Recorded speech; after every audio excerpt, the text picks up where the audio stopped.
नवाज शरीफ की हिदायत पर लीगी क़यादत ने अपोजिशन इत्तेहाद के सरबराह महमूद अचकज़ई से राब्ता किया है। पार्टी इजलास में नून लीगी सदर नवाज शरीफ ने अवाम को रिलीफ देने के लिए तमाम सियासी जमातों, सूबाई हुकूमतों और इदारों के मिलकर फैसले करने की तजवीज़ दी थी। महमूद खान अचकज़ई ने नून लीग की जानिब से मुज़ाकरात की पेशकश और राना सनाउल्लाह से मुलाकात की तस्दीक की है और वाज़ेह किया है कि बानी पीटीआई ने उन्हें मुज़ाकरात का इख्तियार दिया है। किसी और की मुखालफत से फर्क नहीं पड़ता।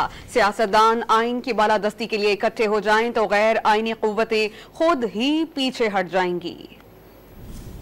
नून लीग के सदर और साबिक वजीर आज़म मोहम्मद नवाज शरीफ का बड़ा सियासी फैसला। अवाम को रिलीफ देने के लिए मुल्क की तमाम सियासी जमातों, हुकूमतों और इदारों को मिलकर फैसले करने की तजवीज़ दे दी। नवाज शरीफ ने हिदायत की कि वफाकी और पंजाब हुकूमत अवाम को रिलीफ देने के लिए अखराजात में कमी करें। नून लीग की दोनों हुकूमतें अपने अखराजात का जायजा लें और जहाँ गुंजाइश निकलती हो निकालें और इसे अवाम को रिलीफ देने के लिए इस्तेमाल करें। अपोजिशन इत्तेहाद के सरबराह महमूद अचकज़ई ने नून लीग की जानिब से मुज़ाकरात की पेशकश की तस्दीक कर दी। गैर रस्मी गुफ्तगू में वाज़ेह किया कि मुल्क को आगे ले जाने के लिए हुकूमत के साथ मुज़ाकरात के अलावा कोई रास्ता नहीं। उन्होंने राना सनाउल्लाह से मुलाकात की भी तस्दीक की। बावर कराया कि बानी पीटीआई ने उन्हें हुकूमत से मुज़ाकरात का इख्तियार दिया है। आइन की अमलदारी के लिए नवाज शरीफ समेत तमाम सियासी क़यादत एक पेज पर है। बानी पीटीआई के अलावा पीटीआई की क़यादत की जानिब से मुज़ाकरात की मुखालफत से फर्क नहीं पड़ता। उन्होंने ये भी वाज़ेह किया कि शहबाज शरीफ की जानिब से हाथ बढ़ाने के जवाब में पीटीआई को मुस्बत रद्द अमल देना चाहिए था। आइन की बालादस्ती की बात आर्मी चीफ भी करते हैं। सियासतदान आइन की बालादस्ती के लिए इकट्ठे हो जाएं